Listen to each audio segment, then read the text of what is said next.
Ghosts can be scary. Ghosts can be spooky. Some people think that they're fake, and some people swear up and down that they've seen them. Ghosts are fairly controversial. And just like they taught us in Scooby-Doo, some ghosts just aren't what they seem.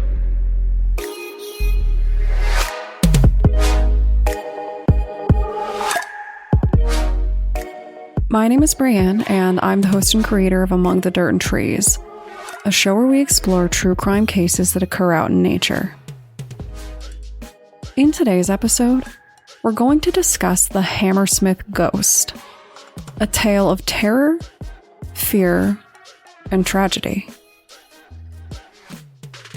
This is a case where local lore and true crime combine in a really unfortunate way.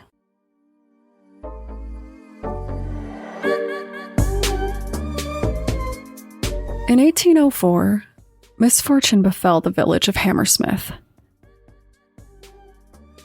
One of the local villagers committed suicide. The stories say that he did so by slitting his own throat. But then, something even more controversial happened. He was buried in a graveyard. A graveyard next to a local church. The church's graveyard was consecrated ground, and at the time, many locals believed that this was a curse because the person took their own life.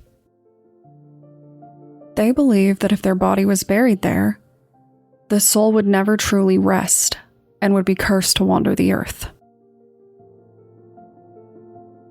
A short while later, the sightings began. Several people reported encounters with the ghost, with fear tearing through the community. An elderly couple claimed to be attacked, and a few days later, it is said that they died from the terror. And that wasn't the only attack either. Several people believe that the ghost was physically attacking people. The stories getting so extreme as to cover tales of a horse-drawn wagon that was startled and sent the driver sprinting away, abandoning the people in his wagon. Then there was a young woman who claimed that the ghost grabbed her, causing her to faint. She also died a short while later. Story after story came out until they had to admit that there was a very real problem. And this gave someone an idea. Rumors began to spread that the ghost might even be a real person. Regardless, everyone agreed that something had to be done. Men took to the streets with guns searching the area for any signs of supernatural or even criminal activity. And then one night, a man took to the streets on patrol and something terrible happened. Now, the rumors of the Hammersmith Ghost started as nothing more than a ghost story. But the repercussions of this mass hysteria would lead to legal debates for over 200 years in the UK.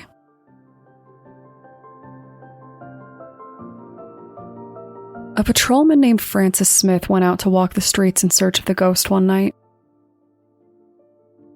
He was a superstitious sort and believed that the ghost was likely a real and terrifying apparition. He was committed to hunting the ghost down and ridding the village of the problem.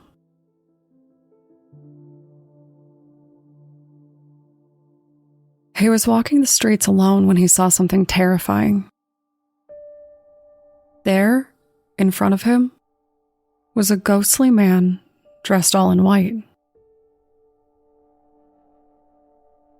He saw the man and knew at once that he was the ghost that was plaguing their village. And then he did what anyone would do. He panicked. Smith lifted his rifle and pointed it at the ghost, calling out to him. The ghost continued to walk toward him, so he pulled the trigger and fired. He shot what he believed was a ghost in the face. The ghost, in reality, was a man named Thomas Millwood, a local bricklayer who was wearing the signature white clothes associated with his trade. The bullet went through his jaw and out the back of his neck, killing him. Smith was told to leave, then later arrested.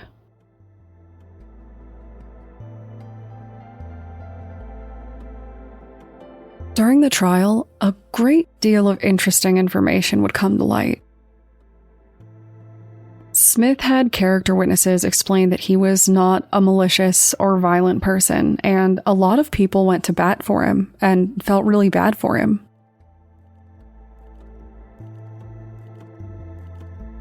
To make matters worse, the courts learned that this was not the first time that people believed that poor Thomas Millwood was the ghost. His wife said that he had been mistaken for the ghost countless times already, and that she had pleaded with him to cover his white clothes with a coat before someone tried to take a swing at him. In the end, it wasn't a punch that Thomas Millwood took, but rather a fatal bullet. The debate began whether Smith could be fairly charged when he so clearly believed that he was in real and present danger when he attacked.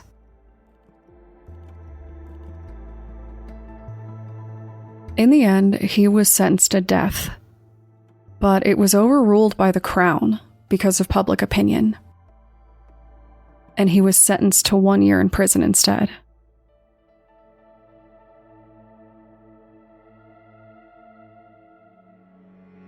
To make the loss of Thomas Millwood even worse, another villager finally came out and admitted that he had been the ghost, and that he was trying to scare some of the people that he worked with because they terrorized his kids.